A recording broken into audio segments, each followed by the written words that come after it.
नमस्कार दोस्तों, स्वागत करता हूँ आपको मेरा चैनल लोकल मोबाइल रिपेयरिंग। दोस्तों आज की वीडियो बहुत ही ज़्यादा इंटरेस्टिंग होने वाला है और इस वीडियो में आपको बहुत ही ज़्यादा नॉलेज मिलेगा। वीडियो बहुत ही ज़्यादा लंबा हो गया था, इसलिए मैंने कई जगह पर काट किया और फास्ट फॉरवर्ड भी किया। तो आप वीडियो को ध्यान से देखते रहिएगा और इस वीडियो में आपको और एक चीज़ का पता चल पाएगा कि आप CPU को यानी कि जो मर्ज होता है CPU उससे देख कर कैसे आप काम कर पाओगे। अगर आप चाहते हो कि इस CPU की रिलेटेड में अलग से एक डेडिकेटेड वीडियो बनाऊँ तो आप कमेंट सेक्शन में जरूर कमेंट कीजिएगा, क्योंकि आज की वीडियो में मैं इस CPU की डाटाशीट को देख के ही इस काम को सक्सेस कर पाया। दोस्तों आज मेरे पास नोकिया का एक 1203 यानी 105 का मॉडल आया हुआ है, जो कि इंसर्ट सिम है इसका प्रॉब्लम। तो दोस्तों इसमें देखिए वाटर डैमेज का भी कुछ निशान नहीं दिख रहा है मुझे, और इसको खोलने के बाद ही पता चल पाएगा कि ये वाटर में गया है या कुछ और हुआ है। इसको मैं पहले बाहर से ही टेस्ट कर लेता हूँ। तो देखिए मैं मल्टीमीटर को डायरेक्ट रेंज पे लगा लिया और मैं रेड प्रूफ को ग्राउंड करता हूँ। और देखिए ये फर्स्ट वाला है, इसमें कुछ रीडिंग नहीं आ रहा है, सेकंड वाला में नहीं आ रहा है, थर्ड वाला में ग्राउंड आ रहा है, और ये फोर्थ वाला में आ रहा है, इसमें भी आ रहा है और इसमें भी आ रहा है। हालांकि फर्स्ट वाला में आना चाहिए और सेकंड में नहीं आता है, वो फ़ोन ऑन होने के बाद ही सिम लगाने के बाद ही वो प्रोग्रामिंग वोल्टेज आता है। तो फर्स्ट वाला जो पिन है वो मतलब कि आईओ है, आईओ का फुल फॉर्म, और ये क्या वोल्टेज है उसमें क्या आता है, तो ये सब आपको पता चल पाएगा। वीडियो देखते रहिए, आपको पता चल पाएगा। मैं फटाफट खोल लेता हूँ मोबाइल को।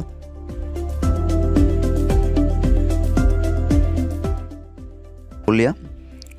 तो दोस्तों मोबाइल खोलने के बाद मुझे तो वाटर डैमेज का कुछ निशान भी नहीं दिख रहा है, और शायद आप लोगों को भी दिख रहा है कि ये वाटर डैमेज फ़ोन नहीं लग रहा है। अगर वाटर डैमेज होता तो इसका जो प्रिंट है उसमें कुछ जगह उखड़ा हुआ होता है या डैमेज हुआ होता, तो ऐसा नहीं दिख रहा है। तो चलिए अब इसको थोड़ा सा साफ़ कर लेता हूँ, और साफ़ करने के बाद इसको मैं अच्छे से मल्टीमीटर लगा के चेक करता हूँ।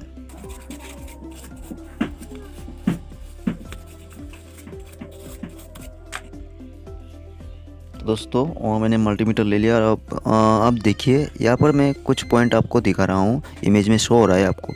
तो इससे इस पॉइंट से मतलब कि जो फर्स्ट कनेक्टर पॉइंट से इस पॉइंट पर आता है ये पॉइंट, तो मैंने चेक कर लिया, यहाँ पर भी आ रहा है।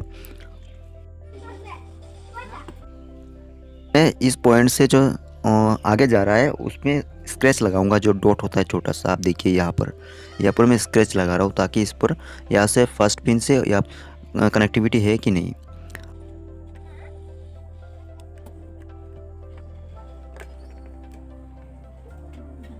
तो मैं चेक कर रहा हूँ, तो आप देख पा रहे हो कि यहाँ पर भी डायरेक्ट रेंज पे कुछ वोल्टेज नहीं आ रहा है, नहीं तो अगर कनेक्ट होता तो आ जाता।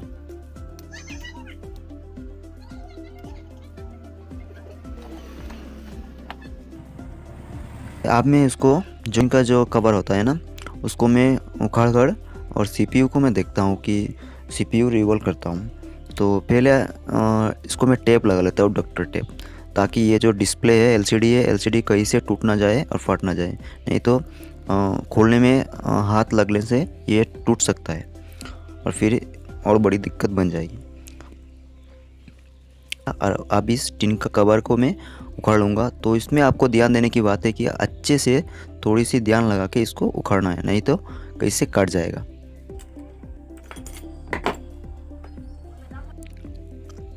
तो मैं साफ़ कर ले रहा हूँ अच्छे से, कुछ डस्ट वस्ट लगा हुआ होगा तो उसको क्लीन कर ले रहा हूँ। देखिए यहाँ पर भी वाटर डैमेज का कुछ निशान नहीं है। तो कि CPU को पेस्ट लगाकर हीट करता हूँ।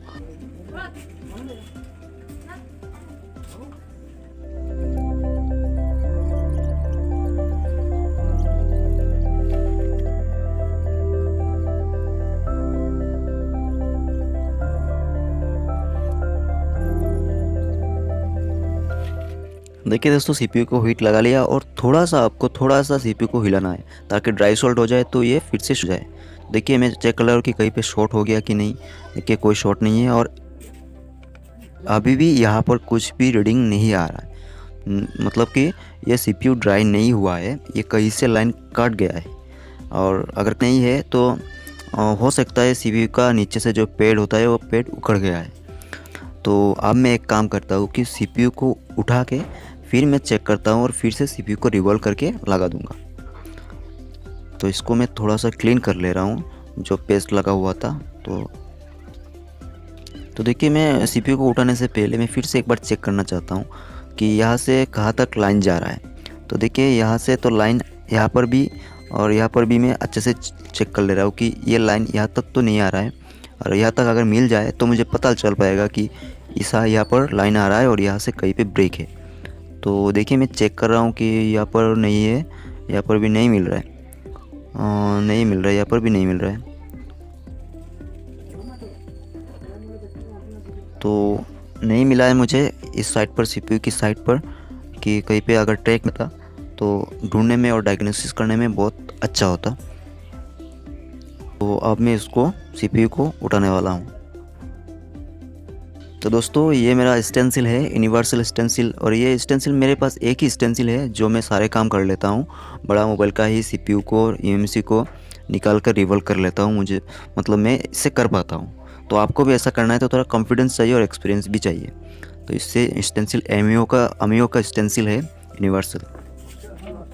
और मेरे पास ये ब्लेड है जो मैं इस नाइफ से लगाकर काम कर लेता हूँ। मुझे अलग से ब्लेड के साथ उसका जो हैंडल होता है वो नहीं मिला है, इसीलिए मैं इस नाइफ को ऐसा यूज़ कर लेता हूँ। तो अब मैं सीपीयू को पेस्ट लगाकर, हीट लगाकर मैं उठा लेता हूँ। तो देखिए आपको हीट में एक ध्यान देने वाली बात है कि हीट को एक लिमिट हीट रखना है, यानी कि 300 हीट, और एयर आपको 200 अप्रोक्स रखना है, ताकि ज़्यादा हीट ना पड़ पाए और सीपीयू या बोर्ड फूल ना जाए।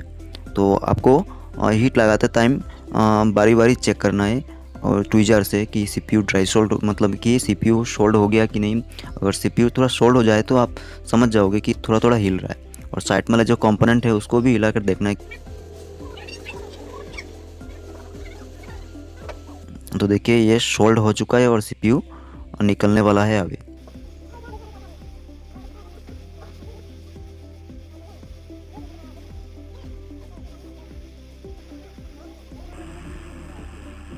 क्या सीपीयू मैंने निकाल लिया। तो आपको इस तरह से अगर काम करना है तो आपको पहले प्रैक्टिस करना चाहिए ज़रूर, नहीं तो सीपीयू को उखाड़ने के टाइम आप जो साइड में कंपोनेंट है उसको भी उखाड़ देंगे, जो एयर रहता है ना उस एयर से। तो अब मैं फटाफट उसको क्लीन कर लेता हूँ, और क्लीन करने के बाद मैं मल्टीमीटर से चेक करके देखता हूँ।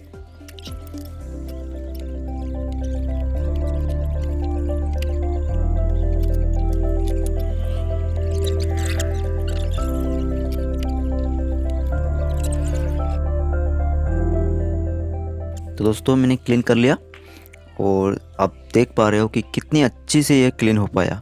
और कहीं पे मुझे बॉल जो पैड होता है वो पैड उखड़ा हुआ नहीं दिखा, और वाटर डैमेज नहीं लग रहा है, तो शायद ये ठीक ही लग रहा है। तो अब ये सीपीयू को देखो अच्छे से, सीपीयू भी मुझे ठीक ही लग रहा है, और कोई से सीपीयू का भी बॉल डैमेज नहीं लग रहा है। तो हालांकि ये हो सकता है, तो ये कहीं से दिक्कत तो आया ही है, तो इसको तो डायग्नोसिस करना ही पड़ेगा। तो मैं सीपीयू को क्लीन कर ले रहा हूँ, और पहले मैं सीपीयू को रिवॉल्व करके रेडी रखूँगा, क्योंकि बाद में मुझे जल्दी से काम निपटाना है। तो मैं सीपीयू को अच्छे से क्लीन करके उसको रिवॉल्व करता हूँ। तो देखिए दोस्तों सीपीयू अच्छे से क्लीन हो गया। और आपको एक बात बता देता हूँ कि सीपीयू को आप अगर जब निकल रहे हो मदरबोर्ड से, तब सीपीयू को आप जो डिसोल्डरिंग वायर होता है ना, उससे कभी भी क्लीन मत करना। अगर छोटा बड़ा बल्ब दिख जाए तो क्लीन कर लेना, और अगर छोटे छोटे 4-5 बल्ब दिख रहा है और आपको जो सीपीयू होता है ना उसे यूनिवर्सल स्टेंसिल से अच्छे से रिवॉल्व करने में मदद मिल जाएगा। तो मैं टेप ले रहा हूँ, डॉक्टर टेप, और इस डॉक्टर टेप को ऐसे चिपका के मैं सीपीयू को जो स्टेंसिल पे लगा के रिवॉल्व करूँगा, क्योंकि इससे बहुत मदद मिल जाएगा। सीपीयू इधर उधर नहीं भागेगा, नहीं तो सीपीयू हीट लगाने के टाइम इधर उधर हो जाए और ट्यूजर से जब पकड़ूंगा तो इधर उधर हिल जाए तो दिक्कत बन जाएगा।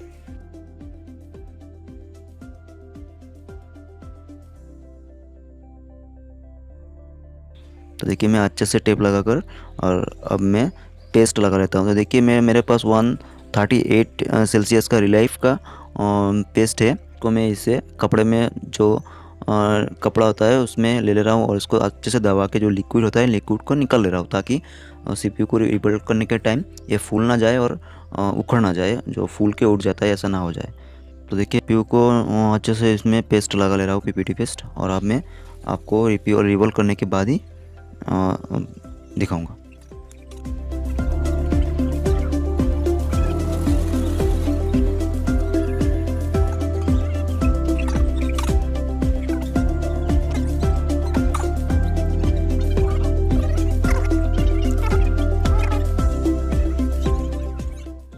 आपको इस तरह के कपड़ा लेना है, और अगर आप टिश्यू पेपर ऐसे रखोगे तो और भी अच्छा होगा। तो मेरे पास फ़िलहाल अभी टिश्यू पेपर नहीं है, इसलिए मैं इस कपड़े को यूज़ कर रहा हूँ। और इस कपड़े का ऐसे फोल्ड करके मैं नीचे रख लिया ताकि सीपीयू को एक ग्रिप मिल जाए। और मैं इस ट्विज़र से इसको पकड़ रहा हूँ ताकि सीपीयू का जो साइड जो होता है ना, साइड में उसको पुल होने के टाइम फूल ना जाए। तो देखिए हीट में रख रहा हूँ 200 के आसपास और एयर रख रहा हूँ 0। तो देखिए कितनी अच्छी से रिवॉल्व हो रहा है। तो आपको जो हॉट गन है उसको चला के ही रिवॉल्व नहीं करना है, हॉट गन को चला के कुछ टाइम रखना है ताकि अच्छे से हीट हो जाए, और फिर आपको ऐसे रिवॉल्व कर लेना है, तो जल्दी से फटक से रिवॉल्व हो जाएगा। तो देखिए मेरा सीपीयू रिवॉल्व हो चुका है, और मैं इसको अभी ठंड करने के लिए कुछ देर पकड़ के रखता हूँ, नहीं तो रिवॉल्व जो बॉल होता है वो बिगड़ जाएगा।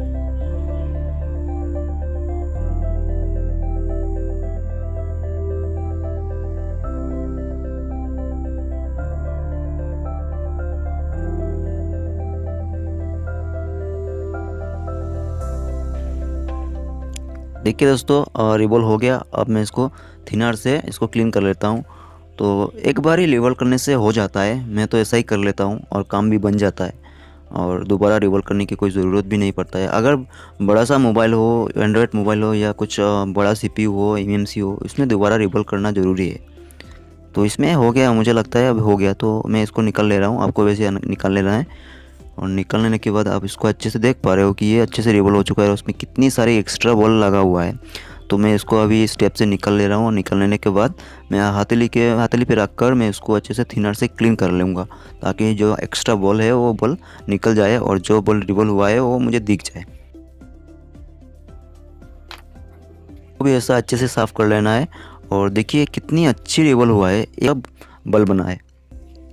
तो दोस्तों अब सीपीयू का काम हो गया, रिवॉल्व हो गया सीपीयू। और अब मैं इस बोर्ड को अच्छे से चेक करता हूँ मल्टीमीटर से। तो मैं मल्टीमीटर लगा के मैं चेक करता हूँ कि कहाँ तक का ये कंटिन्यूटी देता है। अगर कहीं पे कंटिन्यूटी मिल जाए तो मुझे पता चल पाएगा। तो देखिए मैं सीपीयू की सारे बल पर मतलब धीरे धीरे टच करूँगा, ताकि मुझे टच करने पर एक कंटिन्यूटी देगा और मुझे पता चल पाएगा कि यहाँ से यहाँ तक ये लाइन आ रहा है। तो साइड में जो सीपीयू का साइड में जो पार्ट्स मतलब कंपोनेंट लगा हुआ था, वहाँ पर तो कोई वोल्टेज और कोई मतलब कंटिन्यूटी नहीं मिला। तो देखिए मैं अभी फर्स्ट में इसको चेक कर लेता हूँ, अगर कहीं पे कंटिन्यूटी मिल जाए तो मैं आपको बता दूंगा।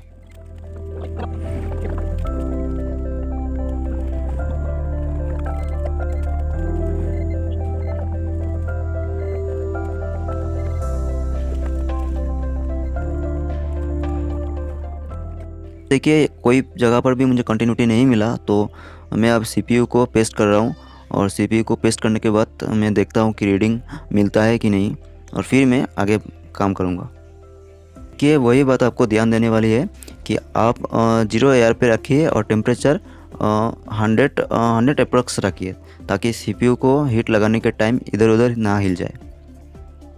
तो सीपीयू पेस्टिंग हो गया, अच्छे से सीपीयू को पेस्ट कर दिया मैंने, और अब मैं ठंडा होने के लिए कुछ देर ऐसे छोड़ता हूँ। देखिए अब मैं चेक कर ले रहा हूँ कि आपको भी चेक कर लेना है कि कहीं से ये शॉर्ट तो नहीं है। देखिए रीडिंग तो मुझे नहीं मिला अभी तक, और इन सब पे रीडिंग मिल रहा है, और ये जो फर्स्ट वाला है इस पर कोई भी रीडिंग नहीं मिल रहा है। तो मैं तो मतलब क्या बोलूँ, इतना काम करने के बाद सक्सेस नहीं मिल रहा है। परेशान हो चुका हूँ मैं, और देख रहा हूँ कि जो साइड में जो पैड होता है सिम कार्ड वाले पिन में रीडिंग आ रहा है। तो मैं एक जुगाड़ कर रहा हूँ कि एक एक्सपेरिमेंट कर रहा हूँ कि इस साइड से मैं उस साइड का जो सिम कार्ड है, जो कनेक्टर लगा हुआ है, उस पर जंपर कर दूंगा ताकि ये सिम आ जाए। तो चलिए देखते हैं ये एक्सपेरिमेंट सक्सेस होता है कि नहीं। जंपर मैंने लगा लिया, और अब मैं चेक कर रहा हूँ यहाँ पर। देखिए यहाँ पर उसका रीडिंग मिल रहा है, यानी कि उस साइड का जो सिम कार्ड की लाइन है वहाँ पर रीडिंग मिल रहा है। तो अब मैं इसको चेक कर ले रहा हूँ, और देखिए ऑन हो रहा है सेट। तो देखिए दोस्तों ये फेल हो चुका है, ये सक्सेस नहीं हुआ है। सिम कार्ड अभी भी ये इंसर्ट सिम बता रहा है। तो आपको ऐसा कभी नहीं करना है, ये एक्सपेरिमेंट था और मैंने किया और आपने देख लिया। तो देखिए दोस्तों मुझे एक फ़ोल्ड मिल गया, बहुत टाइम के बाद मुझे एक फ़ोल्ड मिला, जब मैं ये काम सारे कर लिया था तब मुझे एक फ़ोल्ड मिला है। तो देखिए ये फ़ोल्ड कहाँ से है आपको ज़रूर देखना है। तो ये देखिए ये फ़ोल्ड मुझे इस साइड पर फर्स्ट वाले पिन से यहाँ पर मतलब रीडिंग मिल रहा है, और रीडिंग मैंने यहाँ पर स्क्रैच लगाया तो इसमें थर्ड वाले लाइन पर रीडिंग मिल रहा है। तो लाइन पर ये CPU पर सीधा आ रहा है, तो मुझे पता चल गया कि ये CPU पे जा रहा है लाइन। और मैं बीच में चेक किया तो यहाँ पर मुझे देखिए इस जगह पर मुझे एक छोटी सी कट मिला है। तो शायद हो सकता है कि जब इसका टिन का कवर है वही उखड़ने के टाइम ये कट हो गया, या तो CPU ड्राई हीट लगाया तब ठीक होना चाहिए, नहीं हुआ, लेकिन उसमें जो कट हो गया, जो मैंने कट उसको निकाला तभी ये कट हो गया। तो इसकी वजह से भी हो सकता है, और हो सकता है ये पहले भी मैं ध्यान नहीं दिया। तो देखिए मैं अभी उस पर जंपर करूँगा। इस जगह पर से मैं जो फर्स्ट जो CPU का साइड में स्क्रैच किया है मैंने उस जगह पर जंपर करूँगा। तो जंपर करने के लिए आपको एक पतली सी तार ले लेना है, और मैं भी ऐसा पतला तार ले रहा हूँ, और इस जगह पर इस बार 3 नंबर पिन से मैं जंपर कर ले रहा हूँ। तो देखिए मैं जंपर कर लिया, और इस साइड से मैंने CPU को, जो CPU का नीचे साइड है जहाँ पर लाइन जा रहा है ये वाला, उस लाइन पर मैंने एक पतली सी जो लाइन होता है वो सिंगल था, तो मैं इस साइड पर उसको जंपर कर दिया, क्योंकि वहाँ पर जो स्क्रैच किया था पहले उस पर एक लाइन सारे लाइन स्क्रैच हो गया, इसी वजह से उसको स्क्रैच कर मतलब सोल्डिंग करना आसान नहीं था। तो मेरे पास माइक्रोस्कोप भी नहीं था, इसीलिए मैं ऐसा नहीं कर पाया, और मैं CPU के साइड पर उसको जंपर कर दिया। तो देखिए अब ये रीडिंग आ रहा है, और यहाँ पर भी रीडिंग आ रहा है, और यहाँ पर भी रीडिंग आ रहा है।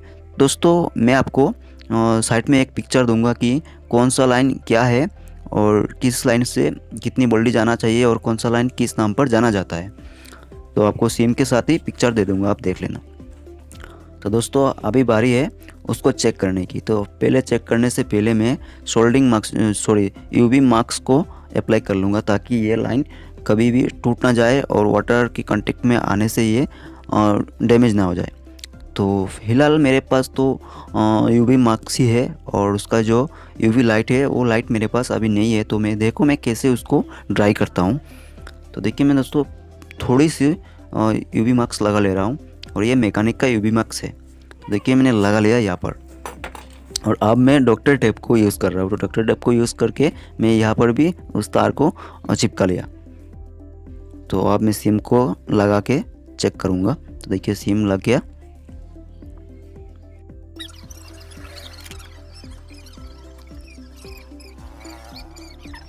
दोस्तों फाइनली काम सक्सेसफुल हो गया। तो देखिए ये BSNL मोबाइल सिम आ रहा है, यानी कि सिम अभी पक्का आ रहा है। तो ये काम सक्सेसफुल हो गया, और आपको भी ऐसे काम करना है, मतलब कि ऐसे नहीं, आपको पहले आई स्कैन कर लेना है पूरी बोर्ड को कि कहाँ से कहाँ तक ये लाइन जा रहा है। और आपको मतलब कि आपका जो एक्सपीरियंस वही होना बहुत ज़रूरी है, क्योंकि यूट्यूब में इस तरह की वीडियो नहीं मिलता है, जो आपका प्रॉब्लम है वो वीडियो नहीं मिलता है। तो देखिए दोस्तों हो गया कम। तो आज के लिए इतना ही, और मिलेंगे नेक्स्ट वीडियो पर और एक अच्छे से टॉपिक